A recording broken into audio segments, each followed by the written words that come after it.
one nation, under God, indivisible, with liberty and justice for all. Please be seated. Thank you.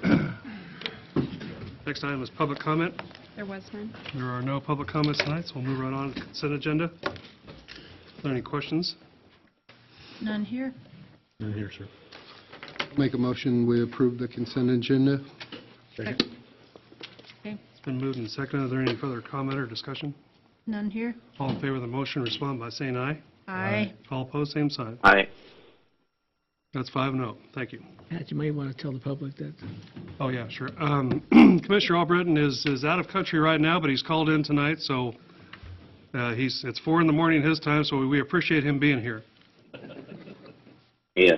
I'm just glad I was able to be with you guys. I didn't want to miss out, so I'm in a little makeshift shop right now, but we're gonna go for broke here. So, but everything sounds good so far. Nick is serving his country. He's with the National Guard over there, and we appreciate his service. Next item is press roll presentation on the final draft for the master airport plan. Yes. Brad Waller, our engineer on the project, is going to give a presentation and give you a review of the final phase of the airport master plan, and then following your approval to release it, then we would have a schedule public hearing for input from the public and then finalize it. Great. Yep. Welcome. Thanks for having me. I see some familiar faces. I know there's some new ones, so hopefully we'll go through this and try and educate you a little bit more of where we're at. Again, my name is Brad Waller. I am from Manhattan, Kansas. I am the office manager and project manager for the aviation work. Rob Crewsome is our principal in charge, and Josh Mooney, who has also done some of the work with us. So I'm going to try and keep this as brief as I possibly can. There is a ton of information, a ton of things we can talk about, so I'm going to try and hit the high-level stuff, things that are pertinent. I'm going to hand one thing out as I start out, because one thing I always like to do is start out with why your airport's important. What I'm handing out is the one-page summary that KDOT Aviation has commissioned for the statewide economic impacts for the state of Kansas for all of the airports. It is a huge document. I think it's almost 1,000 pages total, but every airport in the state of Kansas gets a page like that. The front page of that is kind of a summary of the entire airport, the entire state, and the kind of the picture. The back page is dedicated directly to the Junction City Airport Freeman Field. What's on the screen is a couple of screenshots from that, most notably talking about how aviation is one of the big ticket items in the state of Kansas as far as revenue. It's about a $20 billion industry a year. There are lots of things that go into that. Mostly it is due to the aviation manufacturing, the Boeings and Cessnas and all of that, and also that they protect and take care of a lot of our main assets, which is our crops, through spray applications and many other applications. Looking at Freeman Field, this was done by a consulting firm in Kansas City, commissioned by the state of Kansas. This is 2017 data. It's the first time they've updated it since 2010. Mm-hmm. What we see here from their results is roughly almost $7 million of direct impact on a yearly basis that the airport provides to this area. On second round impacts, which is when you spend $1 locally, it gets respent, and the things that go along with it, there's another $5 million or so. But what they found is that the Junction City Municipal Airport, I should say Freeman Field, has a total jobs of about 44 jobs, which equates to a payroll of about $2.6 million and a total economic output or footprint in this community of $12 million. That's a lot of money. That's a lot more than quite frankly I thought when we first started looking at this, and I'm sure a lot of people think about when they think of the airport. But it is a huge economic engine and does have a very viable place in this community. And putting it in perspective, there are over 139, I think it is, airports in the state of Kansas, not counting all the little grass strips in a field. That study looked at 80 of them, the main 80. 7 of those are regional airports, the Manhattans, the Wichitas, those types, Garden City, Dodge City. Of the other 73, Freeman Field is ranked 15th out of the 73 airports in the state of Kansas for general aviation as far as economic input. So if you want to take a possession of the number and you want to get an argument about it, I I'm not going to argue about it because I don't know how right they are. I'm trusting their good data. But even if they are off by factors or however you want to do it, it still shows that the Junction City area has a very viable airport, is a very big contributor, especially in the state of Kansas. It's something we should be proud of and continue to focus on. One more thing, just before we get into some meat and potatoes, nuts and bolts, is where's the aircraft coming from? We studied it for a year period, grabbed data. Not only is aircraft coming from all over the state and landing at Junction City, they're coming from all over the country. There are 15, I feel like I got to keep looking to the side to find my talking points, but there are over 15 total states in that one-year period where planes, aircraft filed a flight plan to land at the city or take off from. It's not just the people that are here. It's not just the people that own a plane here and go. It is used for fueling. It is used for stopping as there are flights across the country or across the state. So it is more so than just the people that are here. And that's where some of that economic activity is coming from. Real quick schedule of where we've been and where we're going. In the master plan, there's 7 chapters. The first 2 chapters are basically existing conditions and forecasting, trying to figure out what's coming, what's here and what's coming as far as size of aircraft, number of aircraft, that type of thing. We've worked with the airport board throughout for the last year and a half or so. We did come to the commission in September of 2016 with an update of those 2 chapters at the time before we gave them to FAA, and we did get FAA approval on them in November of 2016. From there, we got a design aircraft, which basically said what is the largest aircraft we can expect to come to this airport on a regular basis, and that basically gives us our facility requirements to meet said aircraft. So Chapter 3 basically discusses here's what we would need size-wise, length-wise, apron size, hangar size, that type of thing to meet the aircraft. And then once we have those, we looked at the alternative development. What's here, what do you have in place now, and what would you need to do to meet that capacity? We looked at 3 concepts for a primary runway, at least 3 concepts for a cross-run runway, and 3 or 4 iterations of the terminal side. And they all kind of mixed and matched. And what usually happens is we went with 1 runway option for each, the primary and crosswind, because they're pretty simple, for lack of a better term. And then the terminal is kind of a mix and match. You know, you kind of pick, we like this part here, we like how we're doing this over there, that type of thing. We discussed that with the commission in February of last year, and it was officially approved or accepted by FAA on June 22nd, 2017, which leads us to our last couple months of work. We then took those concepts and put them into an airport layout plan, which is basically the roadmap of the airport, where we see it now, where we see it's in the future, all the obstructions, everything. I'm going to show you a couple of very detailed pictures in a minute of some of that information. Then how do you implement it? What's the capital improvement program to basically meet said requirements of what we're looking at doing? And then we looked at a financial feasibility analysis of how do we fund said improvements should we want to pursue those. So I'm going to talk about really that here in a few minutes. We met with the board throughout, but we really talked with them January 9th to get approval of them to come to you. We did go ahead and submit a copy to FAA to get their review started. That's what usually takes the longest in some of these dates, is it sits in there for a while. And then we will, as Cheryl mentioned, have a public meeting or 2 or whatever we so desire here in the near future to gather more input and make sure we get more buy-in. And then we'll officially look to you to adopt the master plan at some point in the future. It's just, I can't give you a date because it depends on how long it's going to take FAA to get back, and then any little details we may have to work out here and there. And if you have any questions, please do not hesitate to stop me here. Okay, it's kind of small and hard to look at, I understand that, but basically this is a copy of your current airport layout plan. North is to the left, basically, of the screen. That is your primary runway on the bottom of the screen, and I don't have a pointer or anything to show you, I guess. But you do have 2 crosswind runways. They're both turf. They are excellent for the annual biplane fly-in that happens every year because they like the crosswind runways, and it helps with that having 2. Not a lot of airports in the state of Kansas have 2. Generally, the airport's surrounded. There's lots of trees, lots of houses, lots of roads around it. That's one of the problems we have. It doesn't make expansion very easy. And in fact, that's one of the things we came to this master plan with, was the old master plan from 1998, I think it was, somewhere in that ballpark, had an extension of a runway and taken up a lot of land, buying a lot of businesses or houses to basically extend a runway. And we knew that that wasn't something that was going to be desired or sought after. So this master plan and discussion here was to take the resources, what we have now, and just enhance what we can with what we have.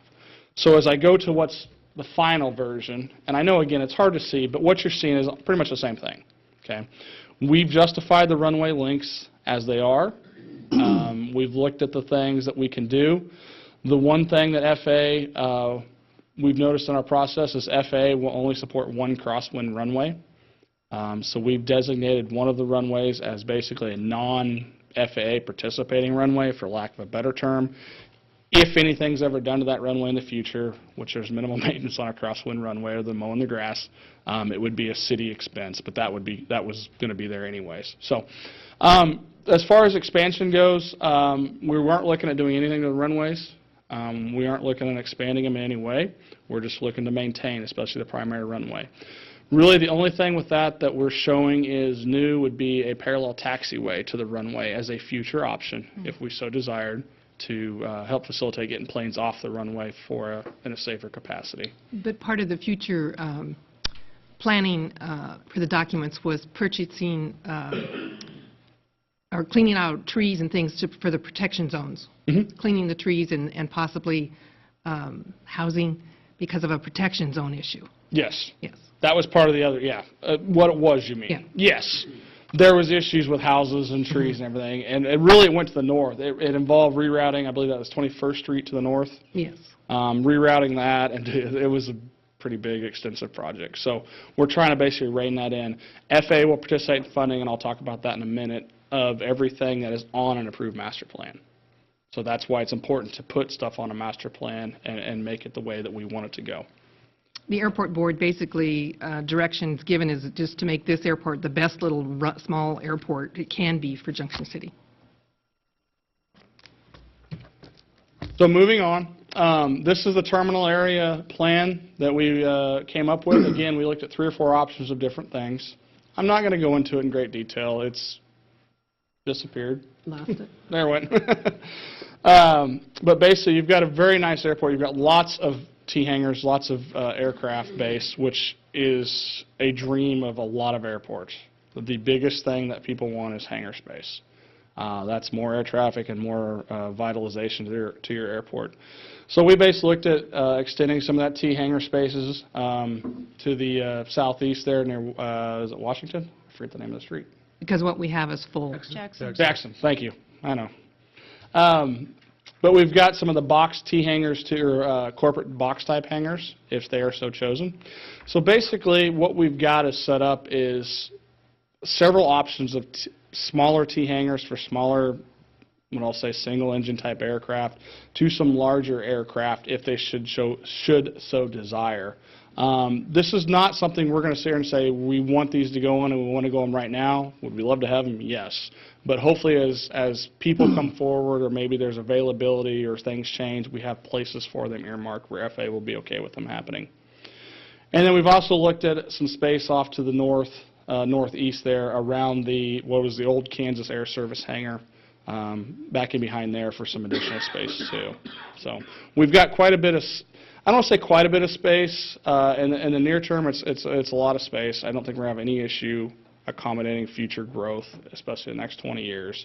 But beyond that, again, then we're going to start to look at maybe some, depending on if the airport grows and how much based aircraft, we may have to look at some other options then for growth. But that's another discussion at another time.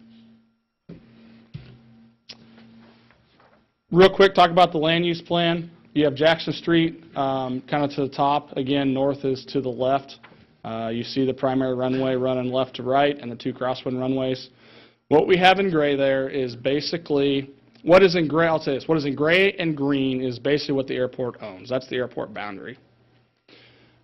In gray is existing space that is used for FAA use or for aviation use.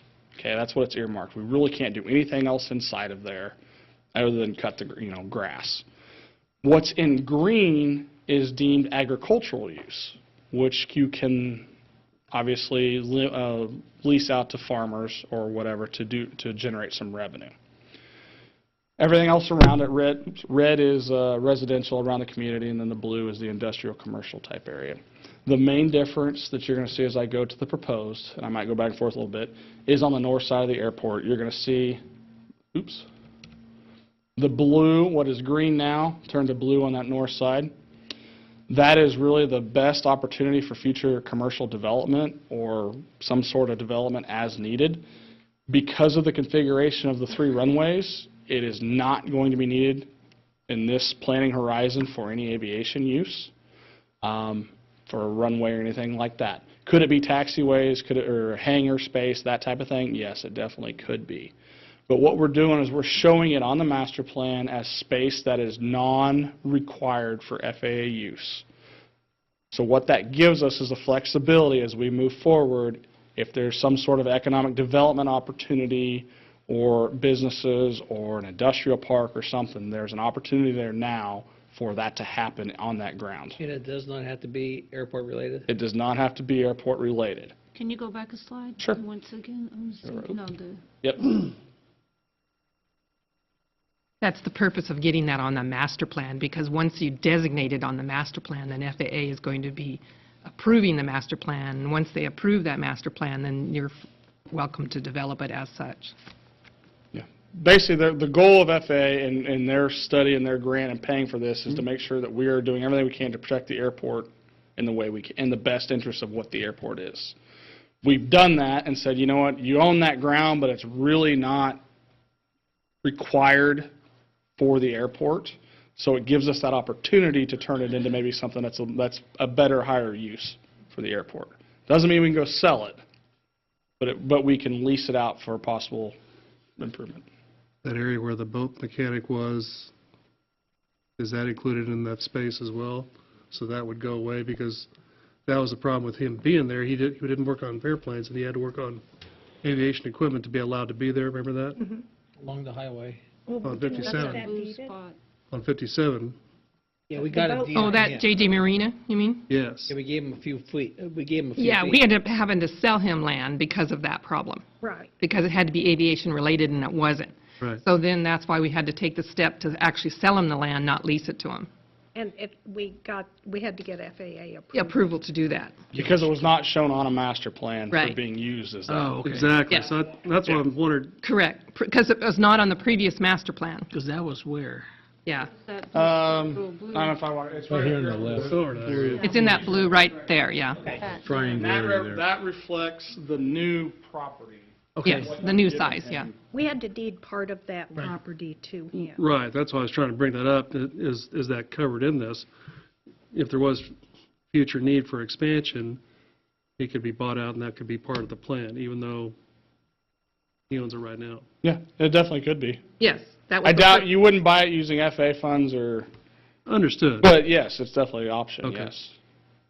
Particularly, that's probably the best case or opportunity to get access to. That's what I'm saying. I think we need to have that discussion now, so One of we don't miss out on something in the future. that's the best option, and when we talked with the airport board about, well, what is part of that land that we could long-term sell or use with FAA approval, again, we still have to get FAA approval, but at least it's on the master plan, and we won't have to jump through as many hoops. Right, that's why I brought it up. Yeah, I see Good. what you mean, yeah. So this offers flexibility. The goal, like I said, was to use the airport we have and try and get higher, better uses, basically make more money. You know, how can we Exactly. help enhance the revenue of the airport? I'm not saying this is going to do it overnight, but this gives us another opportunity to do The so. goal that we discussed way back in 2010 when we started talking about this was to make the airport self-sufficient. Okay.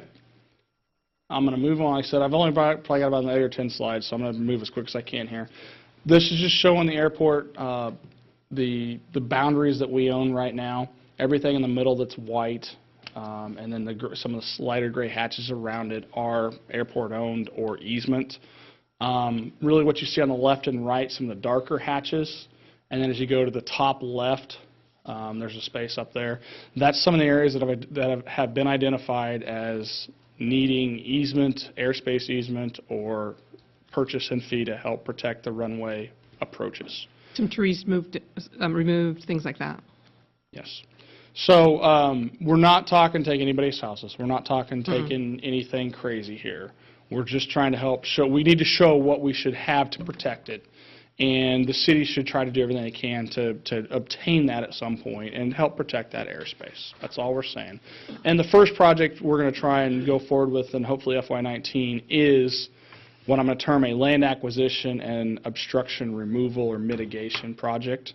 There's lots of power poles, trees, things that are out there that we either already have ingress, egress rights to address, or we don't, and we need to make sure we get that.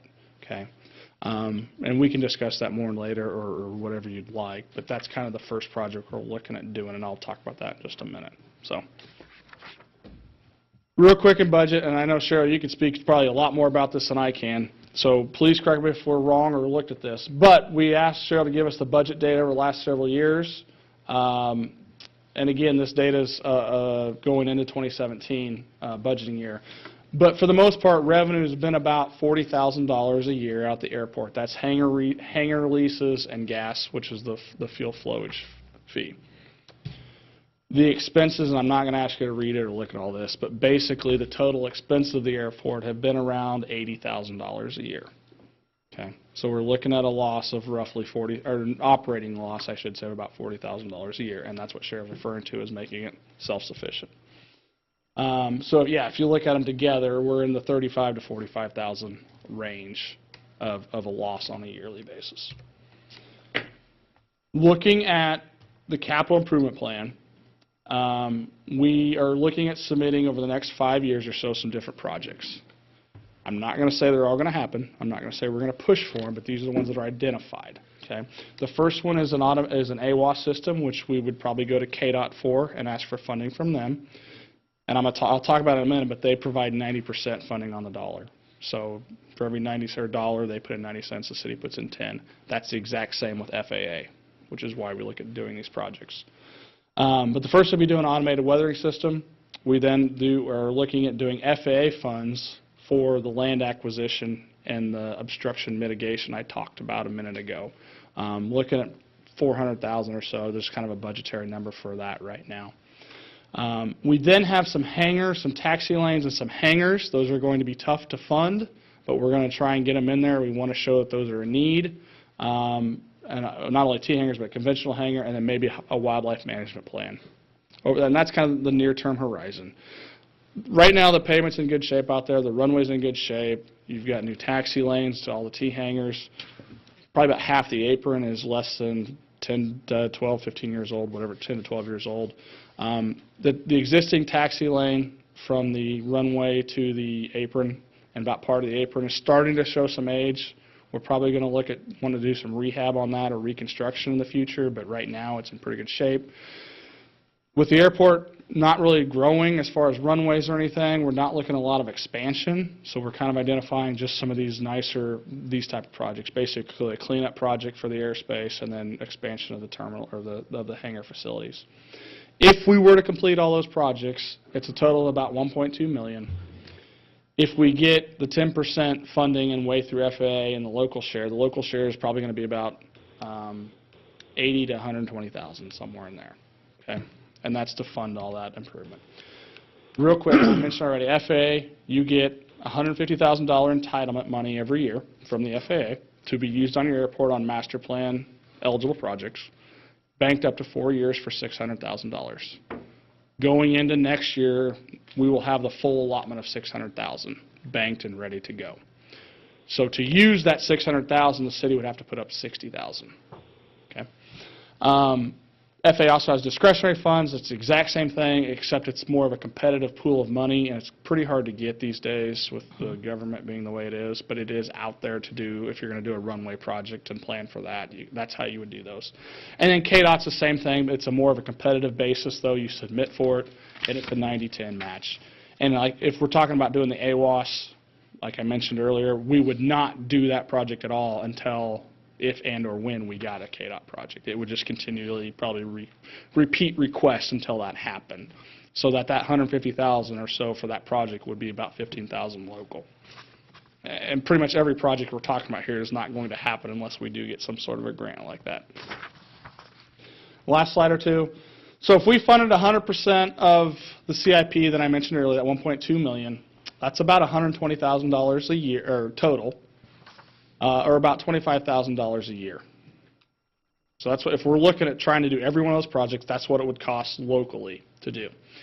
If we just did 100% of the grant amounts, and what I'm talking about by that, that's the entitlement, that's 5 years worth of entitlement funds at $150,000 each. That's what you get to use or lose. And if you don't use it in 4 years, it just goes back into the pool. So 5 years of that, $750,000. I assume we would probably try and get a KDOT AWAS project for another $150. That's where the $900,000 comes from. Yep, so $90,000 total, or about $18,000 a year. So we're kind of looking, if we want to fund these CIPs over the next few years, of an average approximate of, say, $18,000 to $25,000, somewhere in there.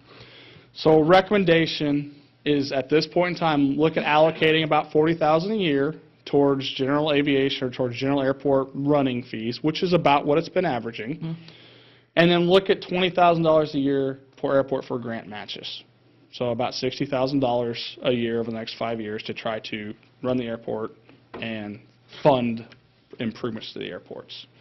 And again, I kind of tie it back in, $60,000 a year, I know that's a lot, and it's a lot on a budget, but the economic output, as I talked about earlier, is pretty large. And I know that it doesn't go directly to the city or doesn't go directly to your budget or whatever, but it does have a large impact on this community in this area. So keep that in mind as you're discussing these. And the plan from here is we're going to finalize the master plan in 2018. Again, it's really contingent upon FAA and their review and how fast that happens. We're going to work towards, right now the plan is, the land acquisition and obstruction mitigation in 2019. So we'd start it a year from now, roughly. And just continue to try and leverage the funding anytime we can with that 90% match. It's a pretty good deal. Only use it on projects that are worthwhile for the airport. Don't just do it because, but do it on the worthwhile projects.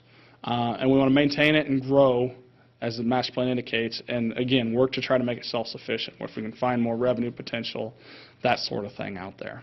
So, with that, that's my crash course in landing, if you know what I mean. So, I stand for any questions. Be happy to talk later in more detail on anything. I don't want to take up too much time. I probably have taken up too much, but there's a lot of information. You'll give more detail when we do our public meeting. Yes.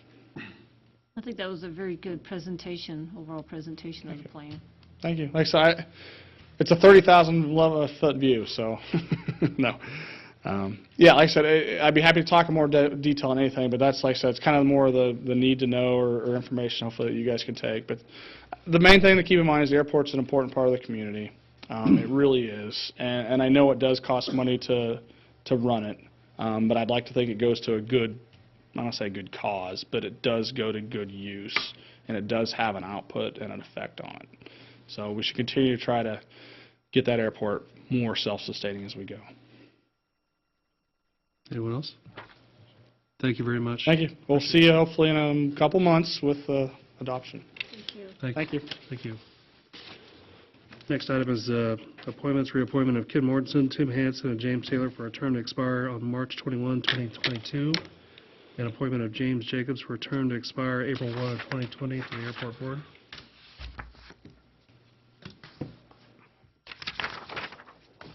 The memo was self-explanatory. 3 are current board members that wish to be reappointed. They're all very active on the board, and one of the board members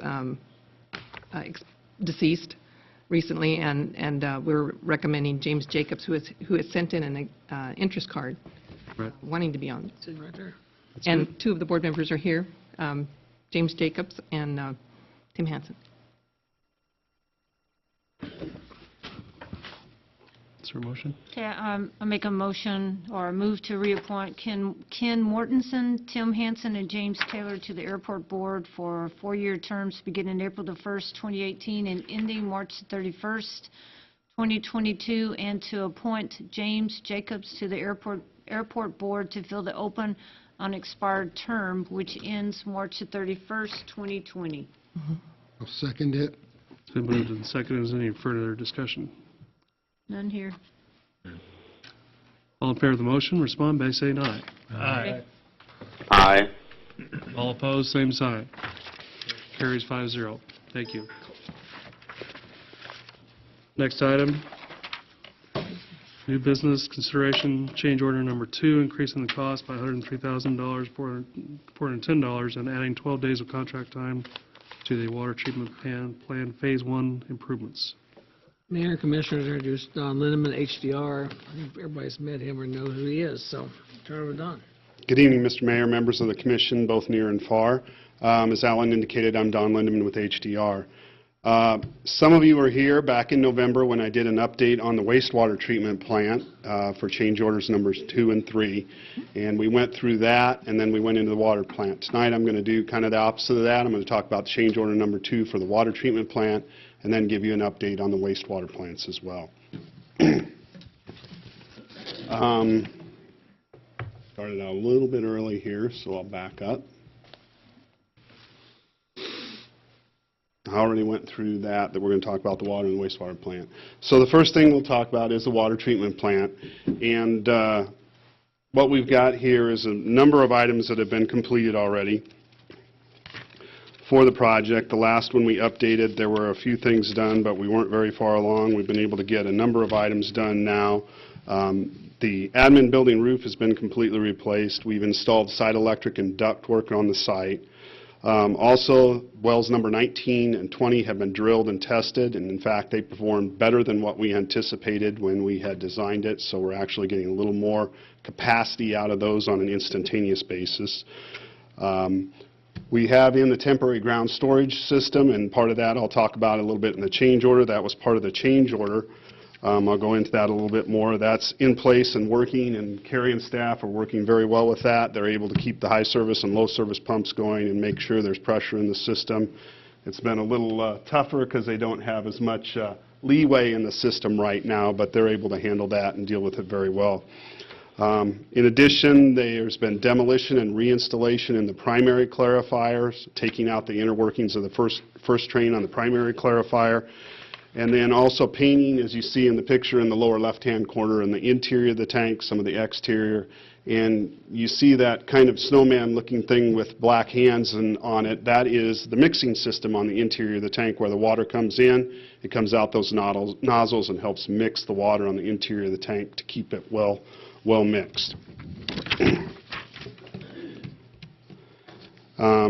Work that's been initiated, they've replaced one high and one low service pump, and Kerry has both of those now that they're operating with. They're working on replacing another high service pump and another low service pump. They've installed the lines from the lime sludge buildings out to the lime sludge lagoons. In addition, on the 2 wells, I'm not keeping up with my pointer here very well. I went backwards. On the 2 wells, you'll see in the bottom right-hand corner is a well platform and generator platform for, I believe this is well 19. That's elevated to be up above the floodplain, and there's a walkway between the 2 platforms because you've got your small engine gas generator there connected to the wells, so you do have 2 wells that have standby power in the event of loss of electricity. What you see in the upper right-hand corner and the lower left-hand corner is replacement of the primary mechanisms in the primary clarifier. The first one is showing where they've put in a new center column, and they've also put some of the skirting for the reaction well in the primary clarifying process, and in the upper right-hand corner they've tented it so they can go in and work on there and paint it and keep it going during construction.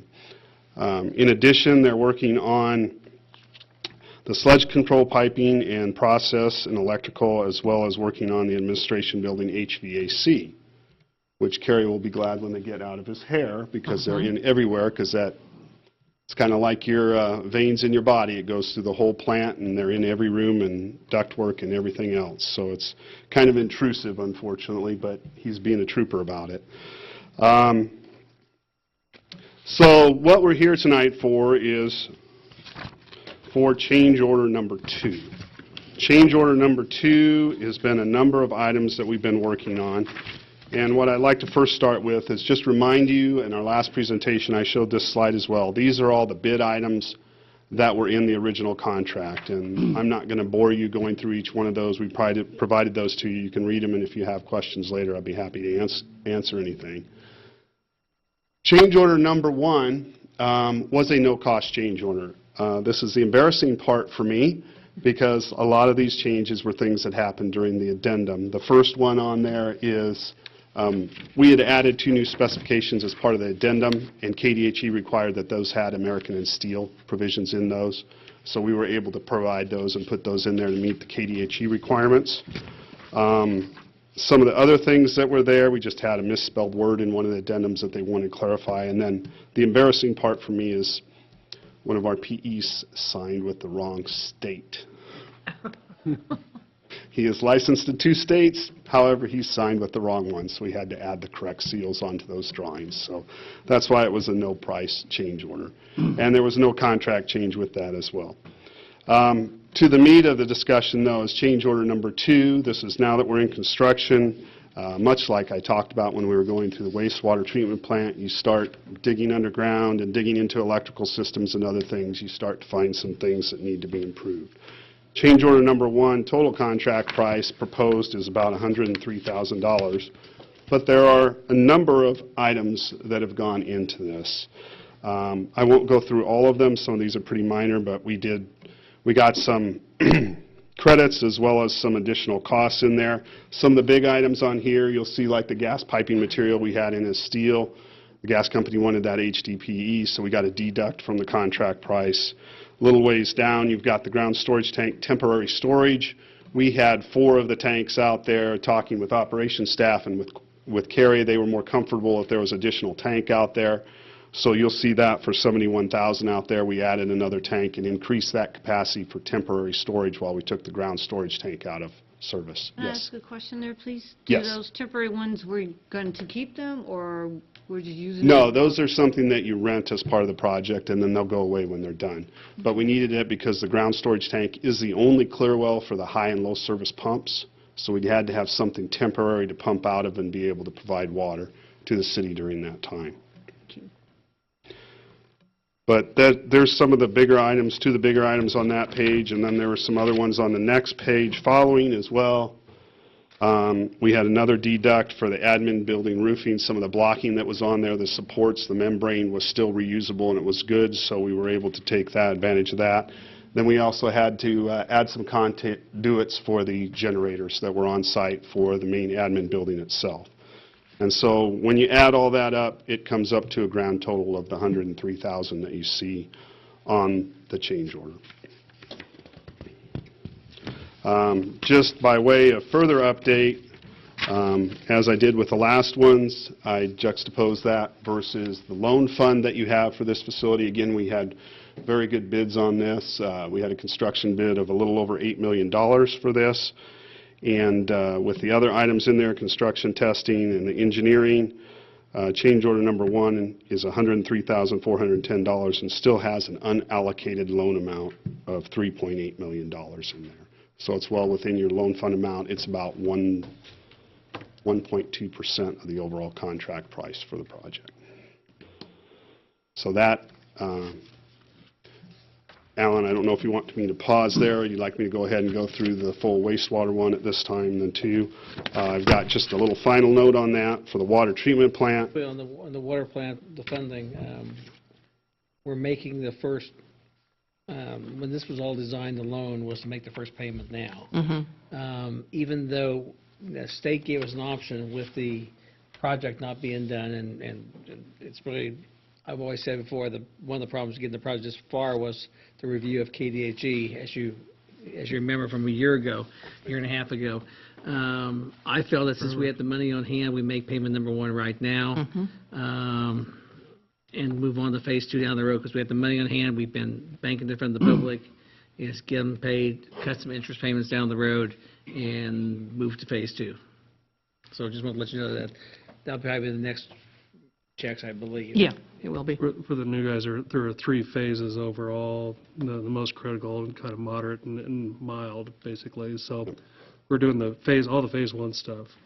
And then we're getting into some of the phase 2 because we've got good pricing on things. Some things that were in phase 2, we moved them up to phase 1 just because they had access to it. It was cheapest to do it now as opposed to later on, you know. Yep. So that's, in a nutshell, what's been going on. And we had good pricing from KDHE for interest and all that, too. Right.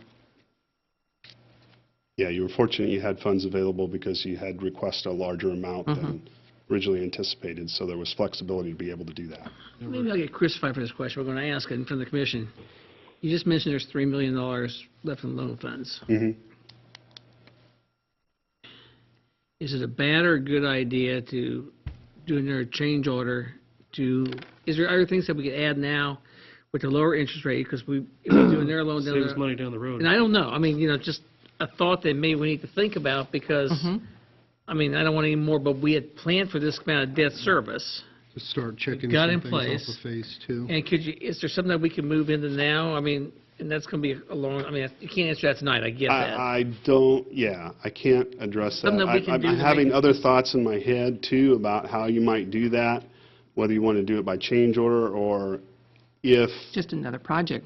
And another project and do it. KDHE should let you use up that amount with another project. You have to discuss that with KDHE. I Right. can't commit anything for Unless that, they but that's a bid definite it thought. back out. That's the only other question. Pardon me? If they bid more work about it, because we don't have even bidding on these other projects anyway. Right. Right.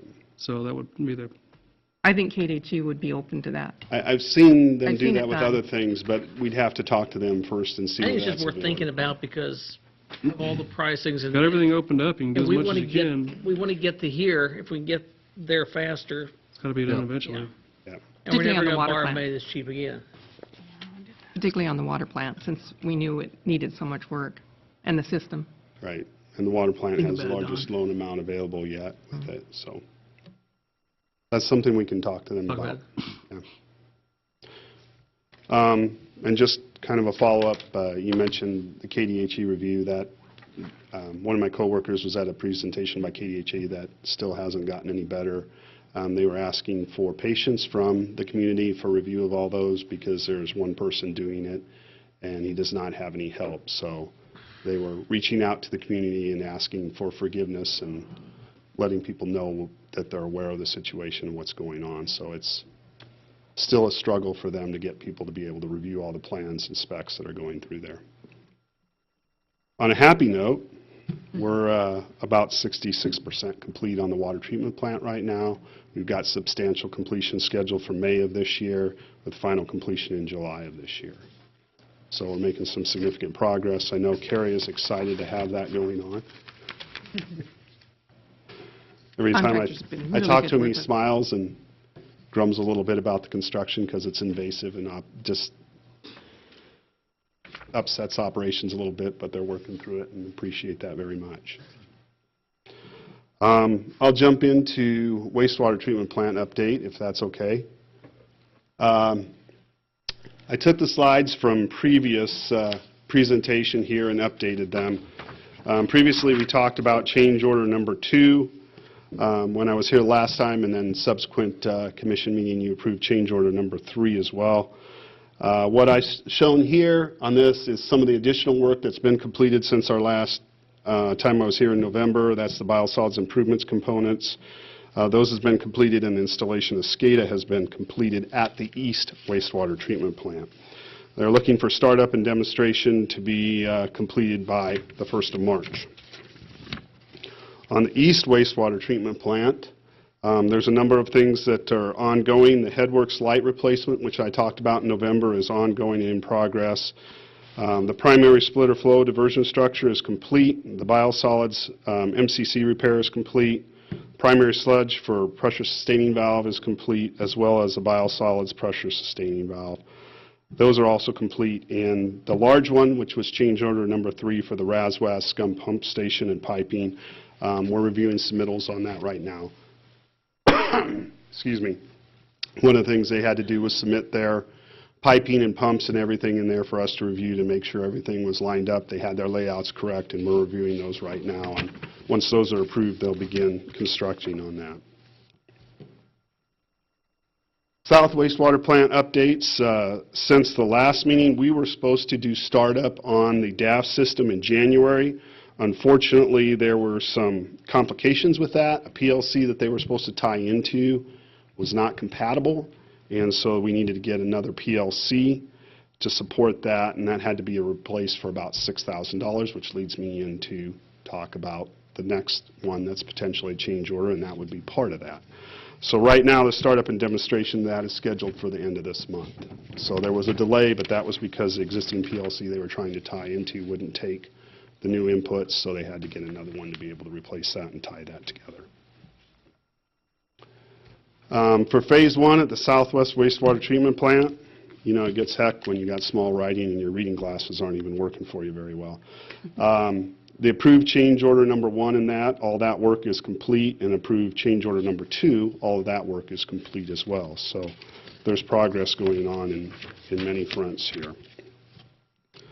For the wastewater treatment plant, overall for both plants, everything is about 98% complete.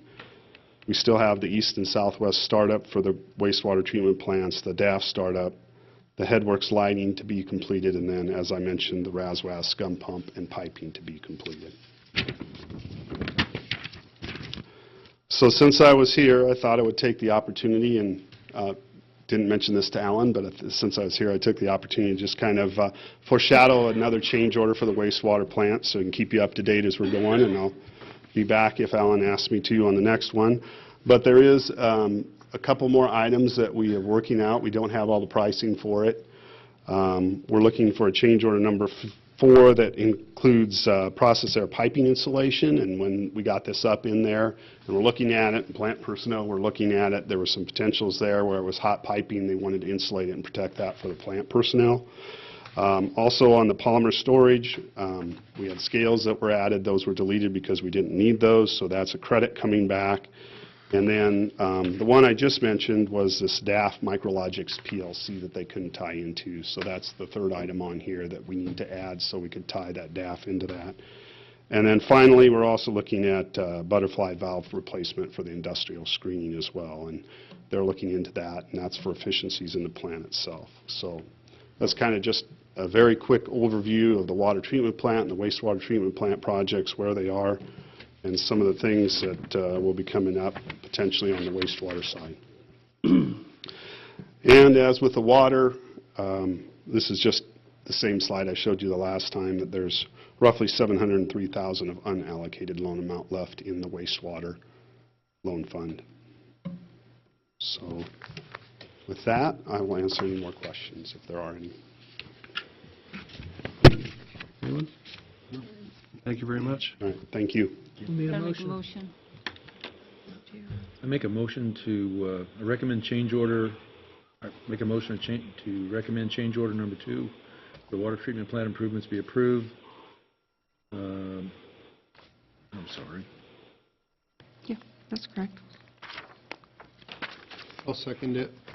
Right, Yeah, because that's on. sorry. No, that was great. I moved and seconded. Is there any further discussion or comment? Nope. All in favor of the motion, respond by saying aye. Aye. Aye. All opposed, same sign. Motion carries 5-0. Next item is discussion regarding dates for the 2018 Sundown Salute. Mayor and Commissioners, got some Sundown Salute people here. Talk about the dates. I did mention, we had mentioned it back in September, but they finalized, and that's what the presentation I'm going to make tonight. Good evening. Excuse me. Good evening, Mayor and Commissioners. Pardon me, sitting listening, I'm a little hoarse. Mark Ediger and I this year are the co-chairs of Sundown Salute, and we appreciate your time. We have a number of our committee members and our board members here tonight. One thing I do want to point out, we are an all-volunteer board, no paid staff at all this year. Mark Ediger will give some more information after I give a short presentation. We just would like to reiterate that Sundown Salute is a very important, integral part of Junction City, Gary County. It's been around for over 40 years, started at Milford Lake back in the 70s. It's been in city limits for around 15 years. It's really the signature event for a festival for Junction City. I can tell you there are a lot of other communities who, if Junction City were to back off of this, there would be communities that would love to have it. It is the largest free Independence Day celebration in Kansas. I don't believe there have been any major incidents at Sundown Salute. Chief Brown was there for many years, Chief Breesy, Chief Story before that. The police have always been very good at a presence as well as the firefighters. I did have a conversation with Sheriff Tony Wolf. He was gracious enough. He's here this evening. He has offered support as well, so it takes some of the stress off of our local police department. Our committee is committed to being there as much as possible so we ward off any issues. The county commission is very supportive as well. Junction City, Gary County is known for partnerships, and this is one of them. We're here tonight to ask for your support. It's important for us to have enough days, and Mark will comment on that a little bit more. We have a very hardworking committee. Eric and Janie Burke are here. Charles Steinmates helps everywhere we're at. Michelle Steinmates is our treasurer. Jim Gurman is on the committee. Ray Ibarra, Mr. Dinkle attends meetings. The committee has already visited 3 of the main businesses that are affected by street closures. Marco's Pizza and the video store, Sunflower Bank, and I believe it's Robertson, the insurance agency. They've all been contacted, offered sponsorships, and I don't believe they have any issues. It puts them, out a little bit, but they're willing to work with us. Excuse me. 2 weekends ago, we had our main kickoff fundraiser, which was dueling pianos. It really let us see what the tone is for Junction City. We had over 310 people. We raised over $8,100, so we've got good footing. We're starting off the year well, but we just need to know when we can start. The carnival and the vendors are a very important part of our this. So with that, I'm going to turn it over to Mark. He's going to give you a little bit more information. All right, thank you very much. A little bit nervous, a little bit intimidated behind a microphone, so bear with me. We had a lot of discussion about the event this year and what we want to do and the length of the event, and we would like to begin the event on Friday, June 29th, through Wednesday, July 4th. And here's some of the reasons. Primarily, number one is financial. We went into this year's event, 2017's event, with a deficit of around $35,000 that this committee had to work very, very hard to not only put on an event in 2017, but also make up a deficit that was left to us from the year before. And so the committee worked really, really hard to get that done. We put an event together, and it was still very successful. And we were able to, for the most part, make up that deficit that we had. There were a couple of things that popped up after the event. We were able to take care of those as well. So we're in a place right now to where, as we look forward, we have an opportunity this year to do an event, and starting that on a Friday night is a huge advantage for us as far as the event is concerned, and the proceeds that we could get from the event as we build toward next year. And what we want to do is we want to eventually get to where we have most of next year taken care of with this year's event, so we're not living event by event, and we have an opportunity to do that. If we don't have the ability to start on Friday night, we do lose a large income night if we do that. This would be a one-time occurrence. 2019 is going to be a much more manageable year with Sundown Salute. 4th of July is on a Thursday night, and so planning the event going into a weekend is much easier in 2019. So we're asking for to work with us for this 1 year to get this done and get us on some financial footing as we go forward. So that's the reason, another reason why we're looking at this. We've had some suggestions that maybe we ought to look at Sundown Salute from the 4th of July on through that next weekend. And the reason that we're looking at this is because the holiday weekend for Fort Riley and military is actually the weekend before. It's going to be Friday the 29th, Saturday, Sunday, and Monday, and then they're back to work on Tuesday, but then back off again on Wednesday. So the military holiday weekend is actually the weekend before the 4th of July, which would be very advantageous. If we had to start the event on the 4th of July and go through that next weekend, everybody's back to work, and it would make it a lot harder for us. We do know that this causes a burden for the community, for the city, to get things blocked off and get things set up for the event.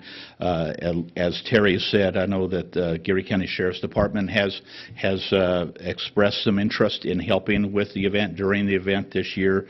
Public Works from Geary County has also expressed some interest in helping out a little bit wherever they can. The other thing that we need to look at, we worked very long and hard at trying to get the Ottawa Amusement Company that we have with Sundown Salute. It's the cleanest, best, well-run amusement company that I've ever seen. But they need to have at least a 5-day event to make this happen, and so it's important that we work with them. We want to keep them here. There's a lot of people that would like to have them, but we would like to keep them here in Junction City. And vendors also, our vendors, we charge vendors to set up in the park, and they need to have that amount of time as well to make that worth their while.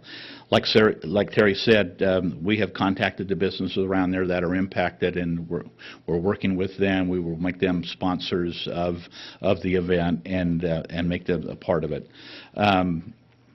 There's a new board. We have a new board. We have, like Terry and myself are sort of heading it up, but we have a board set that is working very, very hard. It's very organized, and as we're planning for this event, the economic impact of this event on the city of Junction City is huge. But we also realize that in order to do that, we need to work with the city, and the city, we ask that the city work with us, but we can't do it without the cooperation of the city of Junction City, and we appreciate that. We know how much that means to us in order to do something like this in our downtown. It's huge. So we appreciate your cooperation, and we look forward to Sundown Salute and warmer temperatures than 12 degrees right now, so it's kind of nice to think about 4th of July right now. But anyway, we'd like to have your consideration as we plan this event for this year.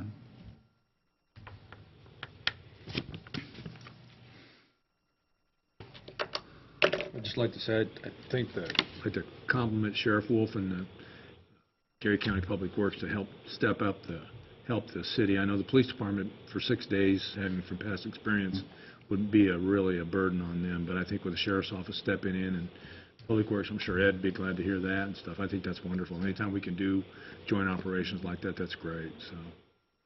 And the committee is more than willing to step up and do whatever we can in the park and whatever during the event that we're willing to step forward.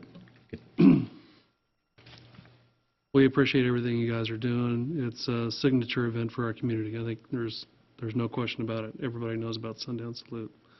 An extra day is a concern for the businesses, an extra day for paying additional staff overtime, things like that. But I think there are dollars that you don't see that do filter through the restaurants and the sales taxes generated and the hotel stays and different things like that. So those dollars that you can't see, they are there. The impact is there, definitely.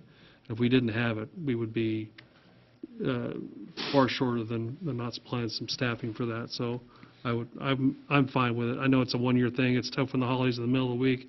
It kind of messes everything up, either front or back. So you got to make a decision, and if we can get an extra day's revenue to help you guys get better financial footing for next year, then that's fine. Okay. Anybody else?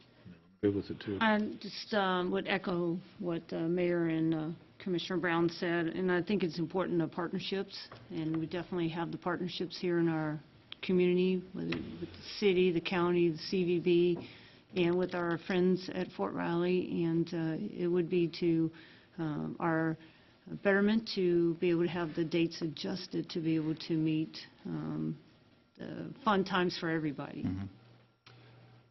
My question would be, does Chief Breesy or Chief Johnson have any concerns with those major thoroughfares being closed for an additional day or so as a part of this? Does that raise any concerns for you guys out of the norm?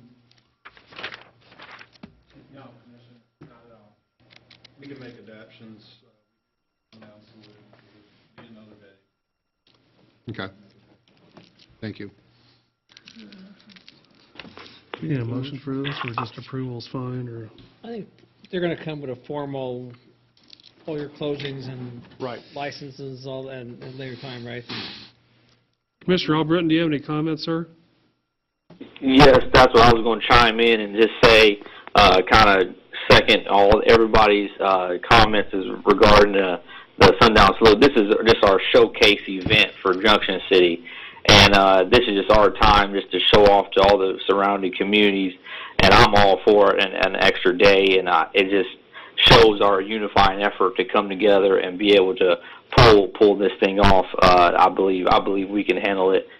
I want to give a special thank you to this committee, that the hours they pull, and I know all of them are volunteer, and these events right here do not come off without a lot of hard work, a lot of early mornings and late nights. So I just want to give my sincere thank yous to them. So this is our signature event, so I believe it's good to add an extra day. Very well. So I think we're all good with it. All right, Okay. thank you very much. Thank you very We will much. submit the proper paperwork. We will ask the carnival, because they need extra time to set up beforehand. So Right. we will ask them to do it as quickly as we can, but we will bring the proper Get all paperwork. of the street closing and the, Licenses and all that stuff. what days are you going to have beer sales on? If, last couple of years we've had Sundays on. Friday on through Friday and Saturday, not on Sunday. Friday, but Saturday, on and Monday, Tuesday, Wednesday, okay. Right. Yes. But we need to identify all that in your Right. proposal. Okay. So All we right. can work All with right. you. Thank you very I much. I Thank will, you. Thank I you. will tell you that I work with the Christmas parade every year, and like that event here, that doesn't happen without the help of the city of Junction City. And the city does a tremendous job, and we thank you very much for doing that. Appreciate it. Thank you. Thank you, Mark. Thank you. Jerry. Next item is consideration of ordinance S 3197, the request to rezone 1206 Grand Avenue from Commercial Service Special District to General Commercial District. Mayor Landis, Commissioners, I'm going to try to get this done before I lose my voice. Love that going around. So you stated what the request is. This is a request by Mr. Henry Petty, who owns the building located at 1206 Grand Avenue. For those of you that have been in Junction City a long time, know that was the After Dark video building. He's requesting a rezone. The Commercial Service Special District is the most restrictive district that we have in the city. There are only 5 allowable uses, and they're all adult entertainment. So when After Dark Video went out of business, that building's been vacant since then, because nothing else can go in there unless it's an adult entertainment, whatever. Mr. Petty has purchased the building hoping to renovate, clean up. He has a nonprofit organization that buys bulk products at low cost, and in turn offers those for sale to mainly geared toward military family independence, but it's open to everybody at really reduced cost. Everything from flooring to electronics, plastics, paper products, cleaning products, more or less just a small department store, really. But he's able to purchase these goods in bulk from foreclosures, warehouse foreclosures, and that sort of thing. He's got a nonprofit, like I said, but he's got these distribution points set up throughout the United States. He's a local man, graduated from Junction City High School. He came and met with the commission on January 11th, the Planning Commission, presented an excellent case. And I will say that that the way that building is zoned now, there are only 4 additional properties up and down Grand Avenue that are zoned that way. His is an island. He is surrounded by properties that are zoned general commercial. So we don't think it would be much of a stretch to get that rezoned to general commercial, which would then open that up for him to be able to do what he needs to do and try to get some revenue generated up and down Grand Sooner Avenue. the better. Mm-hmm. Good So- idea. Any other comment? Nope. Do I have a motion? Make a motion, we accept the ordinance granting change in zoning to 1206 Grand Avenue. I'll second. Been moved and seconded. We have a roll call vote for an ordinance. Commissioner Underhill? Here. Commissioner Fitzgerald? Yes. Say yes. Oh, yes. We know you're here, silly. Yes. President accounted for. Supposed to warn us about that. That was a test. Mayor Landis? Yes. Commissioner Albritton? Yes. Commissioner Brown? Yes. Motion carries 5-0. Thank you. Next item Thank you. is Yeah, FNG. consider a request from Pastor Roberts, the First Christian Church, to waive the fees at the 12th Street Community Center.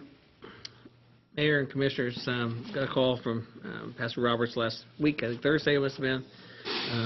He had talked to Dawn up there, and she just suggested to bring it to the City Commission, so I'll turn it over to him. Yeah, I know it's in your agenda there, right? But I'd like to just address and say, Celebrate Recovery is a program that deals with especially abuse and neglect, different kinds of, well, we call it hurts, habits, and hang-ups that people deal with. We've had it in our church for some time, but we're wanting to make it more of a community, community of churches especially. So we took it to the Ministerial Alliance, and now it's under their care, their guidance. I'm a part of the Ministerial Alliance. I'll be leading the program. We're wanting to move into a neutral location. So we've been looking throughout the community, checked with our people, might have buildings and properties, but we found 12th Street was suggested by Brad Seifert, another minister in the area. We went and talked to Donna Swihart and looked over the facilities, and there's using a couple of the rooms that are available at that 7 o'clock time on Tuesday evenings. I believe I put in there that we're looking at next week beginning just a dry run, not publicizing it, but walk through the program with our team. And then on the 20th, actually begin publicizing and opening that up for the community. We would use the longer room with the kitchenette in it, and then for an hour, there's just a program. It's either testimonies or a lesson on each of those Tuesday nights. And then after the lesson's done, we have a breakout time, usually about 30 minutes. We divide, right now in the smaller group, it would be male and female, 2 different groups. And we are, requesting a small group. We don't have a lot of funding. What funding we have has gone into materials for Celebrate Recovery. So we're just making that request before you all. Appreciate the time that I have to just make that request. Any questions? Any idea, Pastor, how many people you guys are treating? We have done 10 to 15 for the past year, but that was in a church, again, location. That's on a routine basis, 10 or 15? Yeah, and we did have 4 different congregations involved in that. But again, we're thinking that if we open it to a neutral location, more support, more leaders would be involved. And so we're looking in the facility, or with a space, we're thinking we could be anywhere from 20 to 30 in that one room. And how many times a week? Just once. Once a week. Yeah, it would be on Tuesday evenings. There are breakout sessions. They go through we call them step studies, and that would, I think we had a ladies group that was meeting at the library in their, conference room. And so there's different locations that people then, in smaller groups, have these step studies through the program. What's the normal cost for usage? It's $15. And then with our step out, Donna figured like it would be about $30 would be our cost. How often do we rent it out? Anyone know? We haven't rented it out? Demand, but there's definitely available time in this. Not like we have a ton of demand that would be turning. Tuesday night's a slow night anyway, isn't it, normally? Depends. Yeah, it depends. With the multipurpose room, I'm sorry, I'm a little bit behind. I know we talked. Multipurpose room, was that the area? Is that with the kitchenette? Is that the? No, the kitchen area. Yeah, the it's kitchen kitchenette, area yeah. Definitely probably has the least amount of reserved use. Right. I think most of the evening activities, the seniors do puzzling, like that, but that's something we schedule. As far as the rentals, where we do our activities and classes, is more in that multi. Yeah. I'm kind of wondering, though, that evening, who else is affected? You know, you're going to have the normal children that go there to play basketball and everything, and They're not using that area. not the kitchen area, but there'll still be, the facility's still available for everyone else. Yes, it would be. Just a thought, and I didn't even, I'm just popping my head now, we haven't had a chance to talk about it with staff. If this would be approved, and if there's some revenue issues, and I'd have to talk to Chief Breesy, but some of our alcohol tax is supposed to be used for rehab and treatments. I'm not sure if this would fit in down the road, something we can talk about, if it's about a transfer of money. Sin tax? I think that's, Liquor tax, yeah. yeah. I think that's a great idea. And we haven't looked at the budget, but, you know, if we are saying that we want to transfer some money over into that, might be an option. You know, I know we always worry about setting precedents, I get all that. Well, But having also, been like, in the position I was for so many years and seeing the results of alcohol and drug abuse, anything that we can do to help our citizens, and I understand the precedent as far as doing this, but unfortunately this is a little bit different. Everything that the city can do to help with treatment, I think we should do if, and this will be a minimal, I think, commitment, plus I think that's. And the way I look at it anyway is just, they're already citizens here. They're already paying taxes and stuff, and sales tax and all that kind of stuff.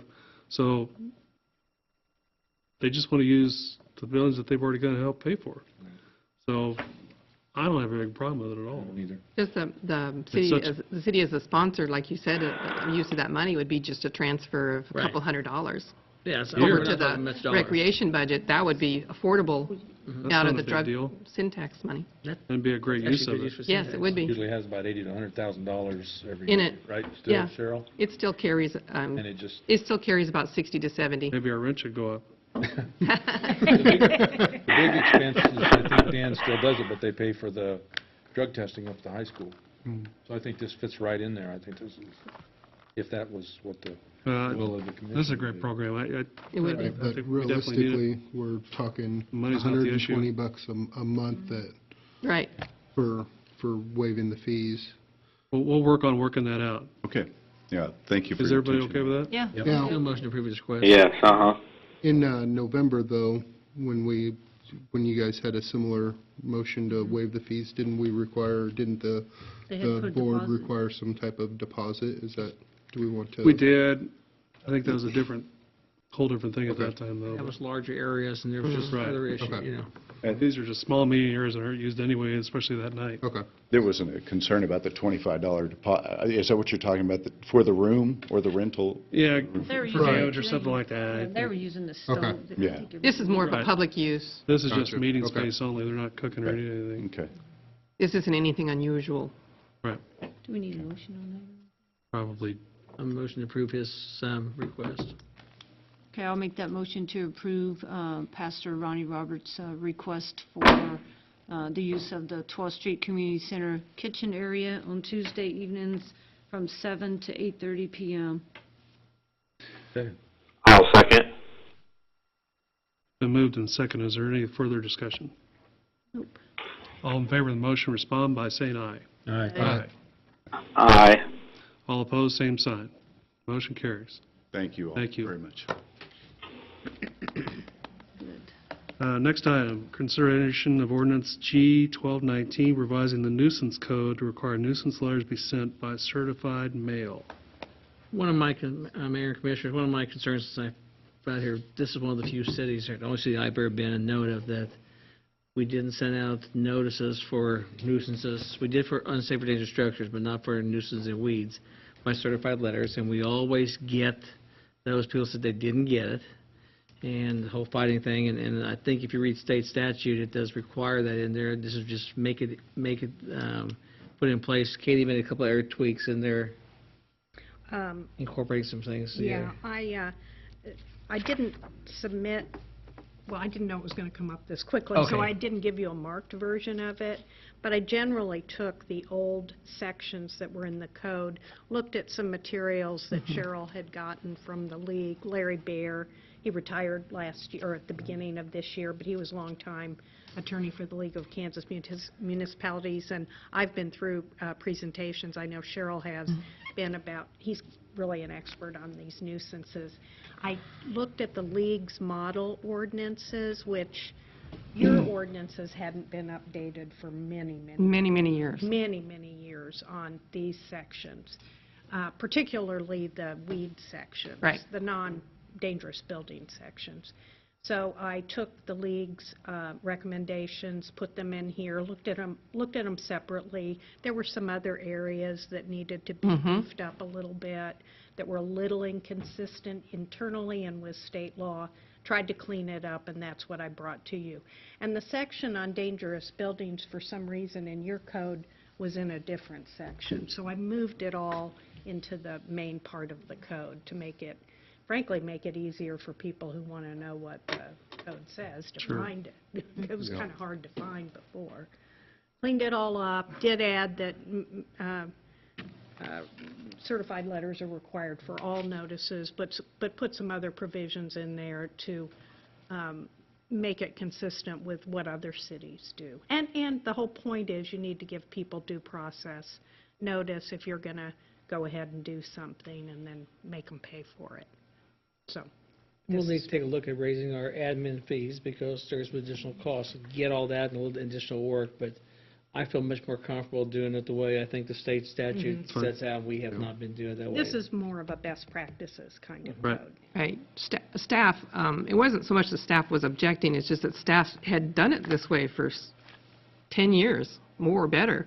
And so we had all along said, we don't think this is what we should be doing, and finally it just came down to the point where we had enough discussion about it. It was time for action, and so I developed a operational procedures document, which then gave Katie then was able then to launch what we needed for the ordinances. To match up. Yeah, to match it all up, so that after going to the league training, that the league training versus what I'd done in an operational document versus our code would all match up, so that then I can go to staff now after the adoption tonight and say, okay, here's the code, here's the operational procedure I'm giving you, now this is what your job function will be, and they'll have clear direction now, rather than just, I don't know. See what happens. Yeah.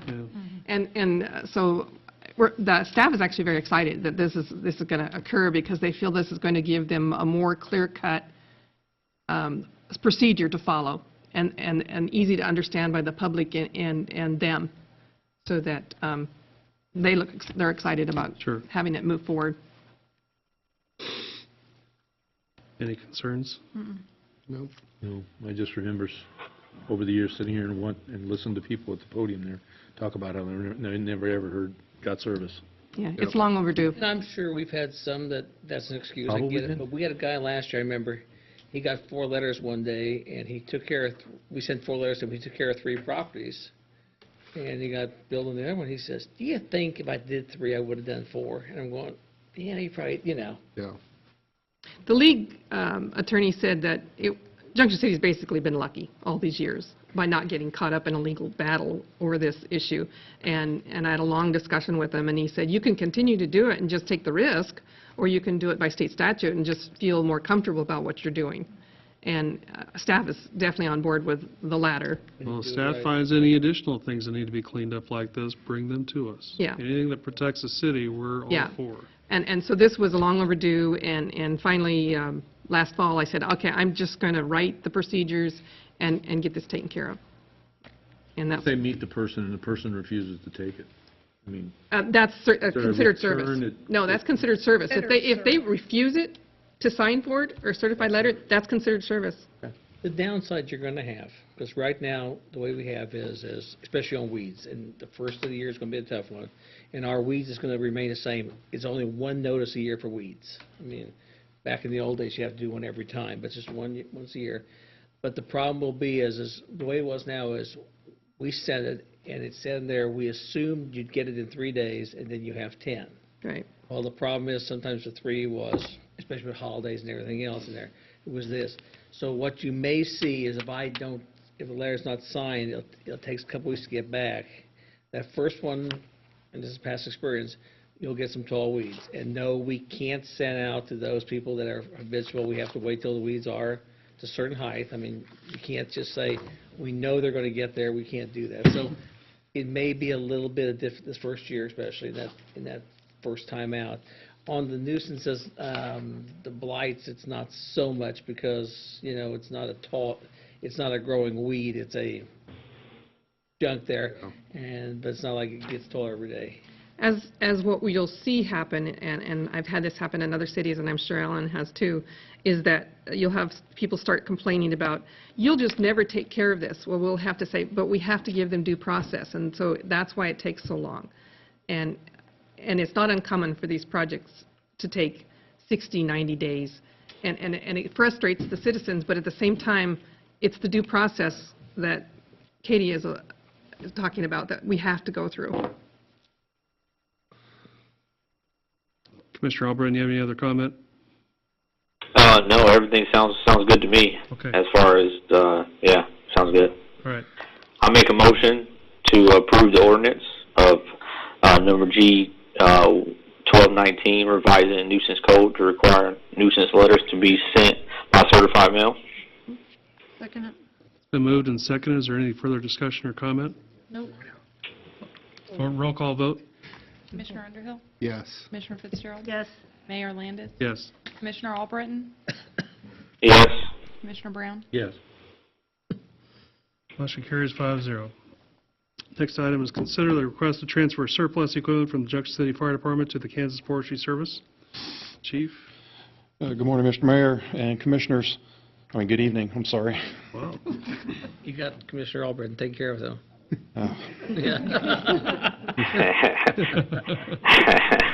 Good point.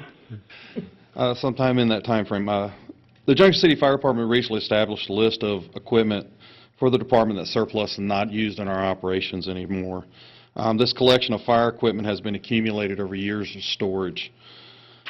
This equipment is not needed for current operations, and the operational needs are being met, and this excessive equipment is outdated for our use. What we're asking to do is coordinate removal of the surplus equipment with Kansas Forestry Service to assist other departments in the state of Kansas who may be able to utilize this equipment in service of their communities. Allowing our community to reach out and help these communities can help provide better services to those that possibly couldn't afford the equipment. You see the list and the pictures that we have there. Over the years, when we replace equipment, we don't know what to do with it, and it gets put on a shelf, and it gets put on a shelf, and it gets put on a shelf. And we hold on to it thinking one day we'll use it. Just like at home. Yeah. Exactly, and we never use it. We've looked through the equipment, and a lot of this equipment, we have multiple items. We have 6 what we call intakes for the fire trucks. Well, each new fire truck comes with its own intake. We have hose clamps and brackets and braces that new fire trucks come with, and we've just accumulated it over the years. Well, the state forestry service, they have a program to where we can transfer this to them, and they will reach out to the smaller departments in Kansas, the volunteer agencies and smaller communities, and if they need this equipment, then it's something they don't have to buy. So they go through it, they look at it, if they can repair it or use it for parts somewhere or get it to another agency that can use it. We feel that this is an appropriate use for this to help our brother firefighters in the state of Kansas and get that equipment out there back in service where it can be used. So we're asking your approval to move forward with this and hopefully find homes for some of this stuff. We're using the fire department as the guinea pig for our new inventory program that we just started. So that's why that you'll start seeing this, where we're going to get each department inventoried, and as it gets inventoried, they'll find out that, A, there's a bunch of stuff we really don't need, and let's get it out of here. Great. And this is the procedure, is that they have to come before you to ask it, declare it as surplus so that he can dispose of it. Very good. Questions? Make a motion, we approve the transfer of JCFD surplus items to the Kansas Forestry for distribution. Second. I'll second. It's been moved and seconded. Is there any further discussion? Nope. All in favor of the motion will respond by saying aye. Aye. Aye. Aye. All opposed, same sign. Motion carries 5-0. Thank you. Thank you. Next item is discussion regarding the Greyhound Line's temporary stop at Spin City parking lot. Mayor and Commissioners, this started almost a year ago. Greyhound had lost their bus stop in Grandview Plaza. They were looking for a temporary, a few of us, and at that time, Mayor Fitzgerald and I, we suggested the Spin City parking lot, and the problem is they haven't found another spot. Sarah Hoogerwright, the gal I've been working with, was sick for a while last year, but every time she comes through here, she's not finding a business to pick this up. And every business has different excuses. They don't want it and stuff like that. You know, I'm not sure Ed and I have talked a little bit, and even Chief and I have talked a little bit. I don't know if we had any major issues, a few minor things, but with people hanging around down there as they wait for the bus to come, and we don't have any space. Of course, my fear is if we say, get out of here, or you got 60 days to find something, we'll lose Greyhound bus service to our community, which I remember one meeting last summer where somebody said it's important to them in this community, and it serves a need here. I'll continue to work with Sarah trying to find the spot, but I want to make sure if we could just continue until hopefully the next few months we don't get any money from them. We could probably ask for it and get a little bit. We don't provide a lot of services because we don't sell tickets. We don't do, they buy all their tickets online and everything else. So other than spots, and Eddie, have you any real issues with them down there No, that you addressed, John? 90% of the time, we're not even open when they come. Yeah. When the buses do come, they will come in, and I think the travelers expect a little bit more services at a stop. There's, like I say, there's no utility, there's no restrooms, there's really nothing there for them, but we do let them into the entryway. Staff has stepped up a little bit, and people are curious where the lines are. They've learned how to look it up online. I would think either Sapp Brothers or the You'd Texaco think. station, whatever it is, or Shell on Chestnut would be ideal spots for them by the highway. You would think. You want to go in and use a restroom and buy a soda or something. They haven't been a problem. They don't necessarily kind of put a picnic table out there and trash or something. Have those places been approached? That's Sarah has been. She said she didn't get any bites. I think I may have put a piece of her last note in the packet. Yeah. But, We suggested those sites to her. Mickey could bend somebody's ear over there. She's Yeah. maybe more persuasive. and again, I want to put on agenda one, if we continue with it, and two, maybe the public knowledge out there, and maybe somebody would step forward as well. I don't have a problem with another 6 months. Yeah. Okay. We'll move forward then. Is everybody okay with that? Yep. Yep.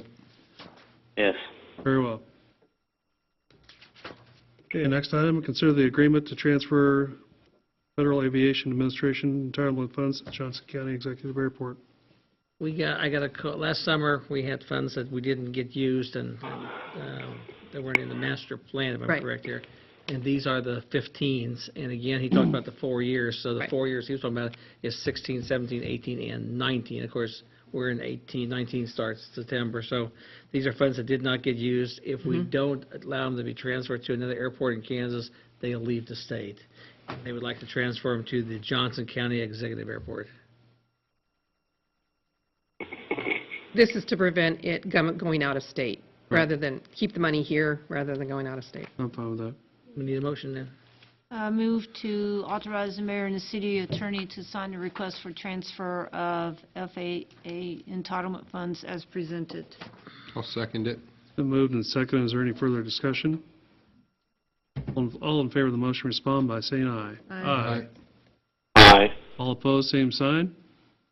Motion carries 5-0. Next item, consideration of the amendment number 1 to the Federal Fund Exchange Master Agreement with the Kansas Department of Transportation. Mayor and Commissioners, as you know, we've been using FEF or FFE, whatever we call it, on a given day, funds that we get from the federal government by running through the state. They've been using a 10% discount. Now it's going to go to 25% they're going to keep for our fees. It does allow us, and staff feels that it allows us more flexibility in spending the money and getting projects as far as transportation for the city. This is agreement, the two changes they made last summer is, one, they're not going to allow banking anymore, so we had a situation where we had over $1 million, and that was good because we used part of that $1 million, one, for moving the sewer line on 77, to move the water lines on 77, and to do Golden Belt. We're not going to be able to do it, and that's just, and I can't fix that. And the trail. And the trail. Yeah, the trail, It pays too, the yeah. trail. Yeah, and we still got, I think I put up in the last page of that section, the 160-some thousand we have, and I'm guessing we're going to get 200 plus, give or take, this year. We haven't got that amount yet. And then the second part of, one's no banking, and the other one is, the old agreement said a 10% retainage. Now it's, they can set it each year. And we, if we get into a year and say they want to go to 35%, we then can take a look at it, and staff and with our engineer can say, okay, it's not a good deal anymore. But we'll have that from flexibility. So I see no reason not to approve the amendment. And it's been fun, it's been helpful to us.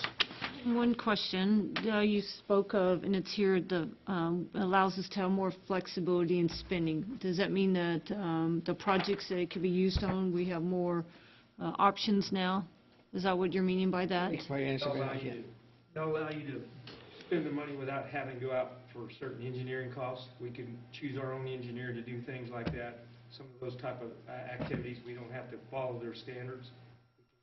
House engineers and that type of thing. Didn't you also tell me it added some equipment purchase, allowing some types of equipment purchase as well? We're allowed Yeah, to do that. we did that last year, yeah. Okay. Those are by doing, that's the trade-off by doing that, giving them that opportunity to take the 25%. Thank you. Anyone else? I'll make a motion, we approve the Federal Exchange Program Supplemental Agreement. Second? Been moved and seconded. Is there any further discussion or comment? Nope. All in favor of the motion, respond by saying aye. Aye. Aye. All opposed, same sign. Motion carries 5-0. Next item is consider the release of mortgage for the Rockwell Property Management. Cheryl and Shauna handled this. Apparently the city had a lien on it and was paid years ago, and the lien release was never done. It was part of the CDBG revolving loan fund, and evidently whomever was managing it at the time didn't release it. It was way back in 2003. It's all Seven? it's all Okay. paid for. And, Yeah, I verified that it all had been paid for and everything, and so we just needed to file the release. We used a form that you had provided for us several years ago to draft it, and therefore put in the legal description and the names that were provided to us by the title company. and we stuck it on the agenda because I believe that everything needs to be approved before the mayor signs.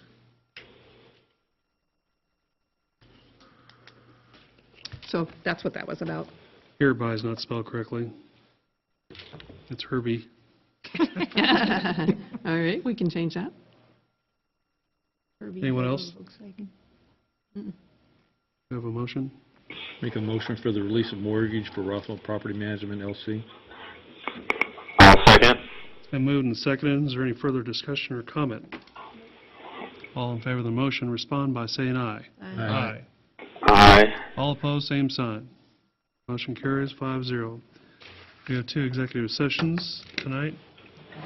I move that the commissioner recess for an executive session for 20 minutes at, looks like 8:32, and to discuss an individual employee's performance. The justification for the executive session is to protect the privacy of the employees personnel record and is provided by KSA 75-4319B1. The open meeting is to resume in this room at 8:52. Include. And it includes city manager and city attorney. Need a second? Second. Moved and seconded. All in favor of the motion, respond by saying aye. Aye. Aye. Aye. All opposed? We are, Commissioner Albritton, I'll hang up here and call you from in there. You want to come on? They're going to end up robbing you and hurting you, and you can't be doing it. is there a motion? Make a motion that we return from executive session where there were no action taken. No decisions were made, no actions were taken. I'll second it. All in favor of the motion, respond by saying aye. Aye. All opposed, same sign. Motion carries 4-0. Commissioner Albritton still on the phone in there. Next item. Okay, I move that the commissioner recess for an executive session for 10 minutes at 8:48 to consult with the city attorney regarding Farmers Bank versus City of Junction City and Larry Ruiz versus the City of Junction City. The justification for the executive session is to protect the attorney-client privilege and is provided by KSA 75-4319B2. The open meeting is to resume in this room at 8:58. Have a motion? I'll second. All in favor of the motion, respond by saying aye. Aye. Aye. Motion carries 4-0. Bring us back in. Okay, I'm here. We said history, Nick. Okay, I make a motion that we return from executive session where no action and no decisions were. No decisions were made and no actions were taken. I'll second. All in favor of the motion, respond by saying aye. Aye. Aye. Aye. All opposed? Motion carries 5-0. Returning from executive session. On to commissioner comments. Well, we'll have the gentleman who's the farthest away tonight go first. How about that? Commissioner Albritton, Sounds good to me. Just wanted to thank Jim and our city manager for getting this arranged for me to be able to kind of teleconference from the other side of the world here. But this gives kind of a whole other meeting to actually serving your country when you're over here away from your families. And I just want to give a sincere thank you for your service to all our men and women that's serving in our armed forces. And, of course, a lot of our community is a lot of military, and they've done much longer deployments and much longer service time than I have. But I just want to give them a sincere thank you, and I just can't wait to get back home to everybody. So you should guys just see me at the March meeting in person. So we're looking forward to that. So thank you. That's all I have. You might want to enjoy the temperature there while you can. Yeah. You're going to be a popsicle when you come back. It is a lot warmer over here. It is. I'm sure. Thank you. Commissioner Brown. Thank you, Mayor. I and Commissioner Fitzgerald last week attended the Food Pantry Volunteers Dinner, and I just would like to compliment the Food Pantry on the hard work that they do with the volunteers, and it is a very worthwhile cause that feeds some of the more needy here in our community, and I just wanted to say what a good job they do for our community. And they are in need of funds, so if you've got some extra cash laying around that you might be able to help them out with, they could really use some assistance in funding. They do have some dire needs there, but very worthwhile cause, and that was a wonderful event we went to. Don't have anything else, sir. Very well, thank you. Mr. Underhill. The boards and appointments that I got either didn't meet in January or meet later this month, so I have nothing this time. Again. Okay. That means I get to talk more. No, I'm just kidding. No. You do not get the balance of their time. I'm just kidding. Just two quick things. Myself and the city manager today attended the change of responsibility with the Garrison Command Sergeant Major, outgoing Command Sergeant Major James Collins going into the retirement phase. The new Command Sergeant Major for the Garrison is now Command Sergeant Major Andrew Bristol. Very nice change of responsibility today. The only other thing I'd like to report on would be this Thursday is our monthly Military Affairs Council meeting at 4 p.m. at the Chamber. That is all I have, Mayor. Shocked? You okay? Yeah, you said. Yeah, I'm good. Okay. Thank you very much. I was out of town last week getting some continuing education, so that's why I couldn't be at the chamber dinner. Looked like it was very well attended and great representation, and it's wonderful to see so many businesses doing well in our community and showing support for one another. That's really a great thing. I believe we have a business after hours this Thursday. Is that The correct? 15th. 15th, okay, 15th. At Godfrey's. At Godfrey's, that's right. We have an EDC meeting on Thursday this week. This Thursday, yes. We have to juggle some things around at work to be there. And you and I have a meeting tomorrow at lunch Okay, with Mickey, yeah. all right, good. Glad you remind me. It's on my phone, but I haven't looked yet. That's all I have. Mr. Nickel. Since we've set a world record tonight of having one city commissioner being nearly 8,000 miles away, I have nothing. Wow. You got frequent caller miles or anything? Yeah. So we're making history once more. That's right. Ms. Logan? I have nothing. Okay, Ms. Beatty? We're just wrapping up the 2017 budget year. The auditors have started bombarding us with questions. We're getting started on the audit, which will be next month, and the next month we'll actually start the 2019 budget cycle. Okay. Very So, good. starting up the busy season. Ms. Settles? Nothing. Nothing. Mr. Gurman? Nothing, sir. Okay. Mr. Ibarra? Chief Johnson? Nothing, sir. Chief Breesy? Mr. Lazier? Carrie? Nothing. Mr. Osborne? I'd entertain a motion to adjourn. So moved. Second. All in favor? Aye. Thank you very much.